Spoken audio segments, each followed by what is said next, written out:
Mbak.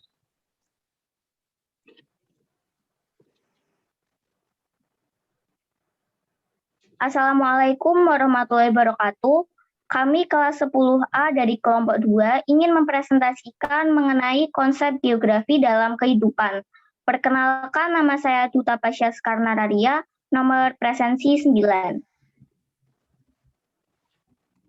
Assalamualaikum warahmatullahi wabarakatuh. Perkenalkan, nama saya Dia Putri Dwi Kinasi dari absen 7, kelas 10A.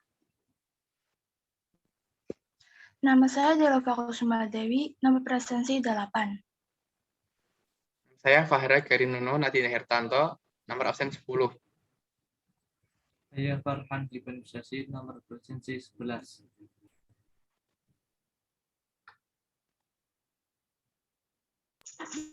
Saya Fatia Nun Suraya, absen 12.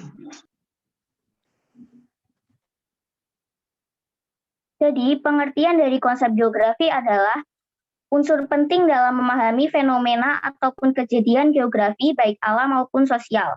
Ikatan Geografi Indonesia telah menyepakati 10 konsep geografi pada saat lokakarya dan seminar di Semarang tahun 1998.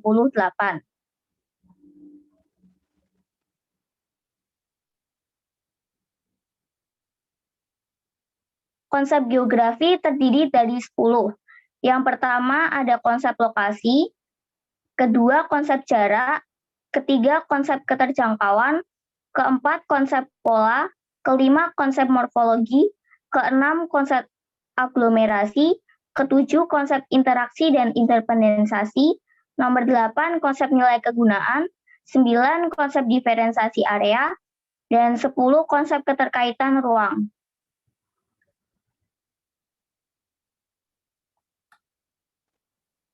Konsep geografi yang pertama yaitu konsep lokasi. Konsep lokasi atau sering disebut juga konsep letak yaitu konsep utama yang pertumbuhan geografi telah menjadi ciri khusus ilmu atau pengetahuan geografi. Secara pokok, lokasi dibedakan menjadi dua, yaitu lokasi absolut adalah letak atau tempat yang dilihat dari garis lintang dan garis bujur. Lokasi absolut keadaannya tetap karena berpedoman pada garis astronomis bumi. Contoh lokasi absolut yaitu letak astronomis Indonesia pada 6 derajat lintang utara sampai 11 derajat lintang selatan dan 95 derajat bujur timur sampai 141 derajat bujur timur. Letak astronomis benua Asia ialah 77 derajat lintang utara sampai 11 derajat lintang selatan, 26 derajat bujur timur sampai 169 derajat bujur timur. Yang kedua ada lokasi relatif, adalah letak atau tempat yang dilihat dari daerah lain di sekitarnya. Lokasi relatif dapat berganti-ganti sesuai dengan objek yang ada di sekitarnya.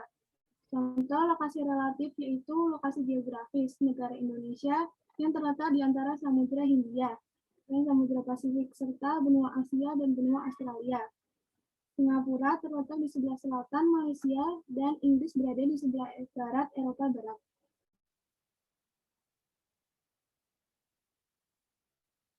Konsep letak suatu tempat di permukaan bumi memiliki nilai ekonomi apabila dihubungkan dengan harga.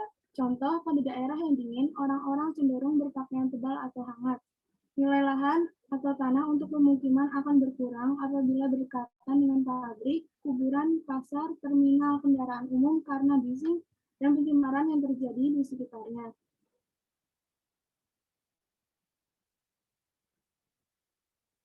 Yang kedua ada konsep jarak.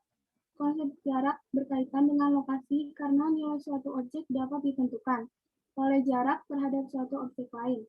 Konsep jarak ini juga terbagi menjadi dua, yaitu jarak mutlak adalah jarak dua tempat yang diukur berdasarkan garis lurus di udara yang mudah diukur pada peta. Contohnya jarak Jakarta sampai Malang. Yang kedua, jarak relatif bisa dinyatakan pada jarak tempuh, baik yang berkaitan dengan waktu perjalanan yang diperlukan maupun satuan biaya angkutan.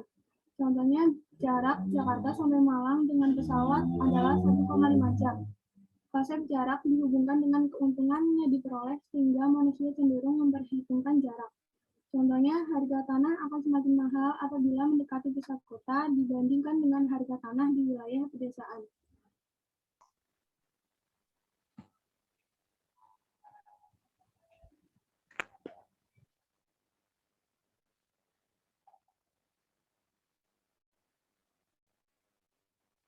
Yang ketiga, konsep keterjangkauan. Konsep keterjangkauan merupakan dapat tidaknya atau mudah tidaknya suatu lokasi dijangkau dari lokasi lain. Keterjangkauan tergantung dari jarak yang ditempuh dan lokasi yang dijangkau dari lokasi lain. Keterjangkauan tergantung dari jarak yang ditempuh dan yang diukur dengan jarak fisik, biaya, waktu, serta sebagai hambatan medan. Seiring majunya teknologi transportasi dan ekonomi membuat keterjangkauan semakin tinggi sehingga jarak menjadi sangat singkat dan dunia menjadi global. Keterjangkauan yang rendah tentu akan berpengaruh terhadap sulitnya pencapaian kemajuan dan mengembangkan suatu wilayah. Konsep keterjangkauan ini merupakan interaksi antara tempat sehingga dapat dicapai baik dengan sarana transportasi umum, tradisional, atau jalan kaki.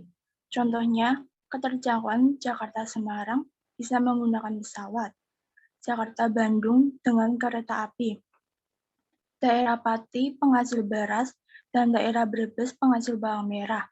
Kedua daerah ini tidak akan berinteraksi apabila tidak ada transportasi yang mendukung.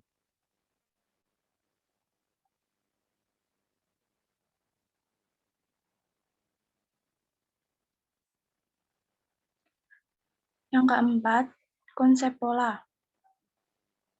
Konsep pola artinya berkaitan dengan persebaran fenomena di permukaan bumi, baik fenomena yang bersifat alami seperti aliran sungai, persebaran vegetasi, jenis tanah, dan curah hujan maupun fenomena sosial budaya seperti pemukiman, persebaran penduduk, mata pencaharian, dan jenis perumahan tempat tinggal penduduk.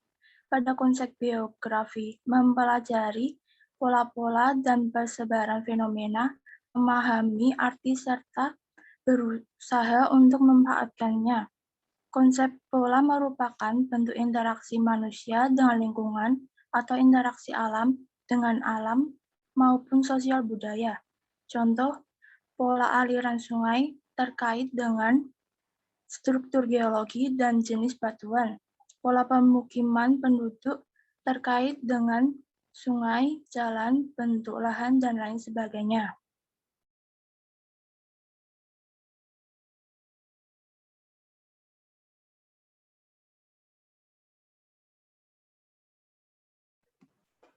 Yang kelima, konsep morfologi. Morfologi menggambarkan perwujudan daratan di muka bumi yang merupakan hasil proses pengangkatan atau penurunan wilayah melalui proses geologi yang biasanya disertai erosi dan sedimentasi sehingga ada yang berbentuk pulau-pulau daratan luas yang berpegunungan dengan lereng tererosi, lembah, dan daratan aluvialnya. Konsep morfologi juga berkaitan dengan bentuk lahan dan bentuk permukaan bumi. Contoh, bentuk lahan akan terkait dengan erosi dan pengendapan, penggunaan lahan, ketebalan lapisan tanah, ketersediaan air, dan lain-lain. 6. Konsep aglomerasi. Konsep aglomerasi artinya suatu pengelompokan berbagai aktivitas manusia dalam beradaptasi dengan lingkungannya seperti pemukiman, aktivitas pertanian, perdagangan, dan lain-lain. Beberapa kenyataan geografi yang dapat dikaji dengan konsep aglomerasi terutama menyangkut aspek manusia. Contohnya adalah konsep aglomerasi ini merupakan kecenderungan persebaran bersifat mengelompok pada suatu wilayah yang relatif dan sempit. Contohnya adalah pemukiman penduduk masyarakat perkotaan. Mereka cenderung tinggal mengelompok.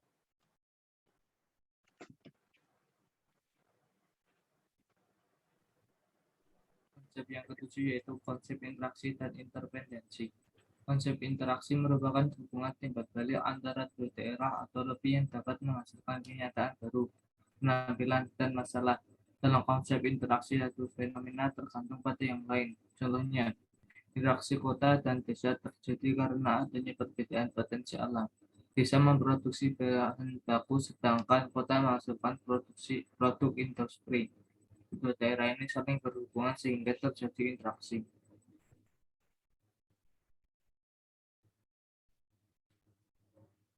Konsep yang ke-8 yaitu konsep nilai kegunaan. Konsep nilai kegunaan berarti interaksi manusia dengan lingkungannya diberikan suatu nilai penting pada aspek-aspek tertentu. atau juga bisa diartikan sebagai nilai yang mengacu pada kelebihan yang dimiliki suatu tempat atau wilayah tertentu dan memiliki nilai kegunaan yang berbeda berdasarkan fungsinya. Contohnya, wilayah yang memiliki alam yang indah cocok sebagai daerah wisata dan suatu ruang terbuka hijau suatu kota atau kawasan pemukiman mempunyai nilai kegunaan dalam geografi. Daerah yang sejuk di pegunungan, jauh dari kebisingan, seperti di kawasan puncak Bogor, dijadikan tempat peristirahatan dan rekreasi. Lahan pertanian yang subur sangat bernilai bagi petani dibandingkan bagi nelayan atau karyawan atau pegawai kantor.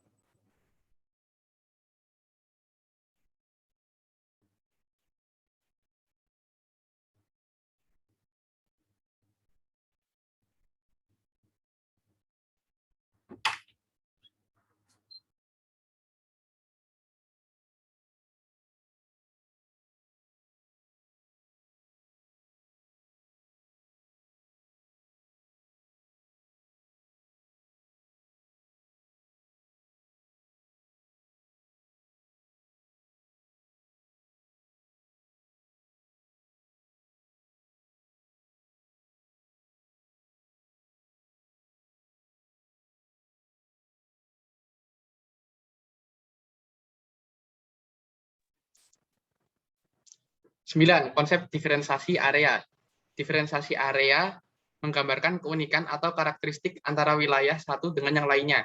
Contoh, masyarakat yang tinggal di pesisir bekerja sebagai nelayan, sedangkan warga pegunungan biasanya bekerja di kebun atau ladang. Pakaian yang tebal seperti berbahan wol cocok untuk digunakan di daerah dingin, sedangkan pakaian yang berbahan kaos cocok digunakan di daerah yang panas. Konsep keterkaitan ruangan. Konsep ini menunjukkan tingkat hubungan antar wilayah. Suatu wilayah dapat berkembang karena adanya hubungan dengan wilayah lain atau adanya saling keterkaitan antar wilayah dalam memenuhi kebutuhan dan sosial penduduknya. Contoh, daerah hilir mengalami banjir karena pembangunan yang terjadi di daerah hulu. Kekeringan dan kebanjiran di Jakarta juga tidak lepas kaitannya dengan terjadinya pengalihan fungsi lahan di daerah hulu sekitar kawasan puncak Cianjur. Konsep keterkaitan peruangan adalah ketika kita meninjau fenomena polusi udara dan kabut asap yang terjadi di Malaysia dan Singapura. Belum tentu penyebabnya adalah pabrik dan kendaraan yang tidak lolos uji emisi. Mungkin saja penyebabnya adalah kebakaran hutan yang terjadi di Kalimantan dan Sulawesi pada musim kemarau.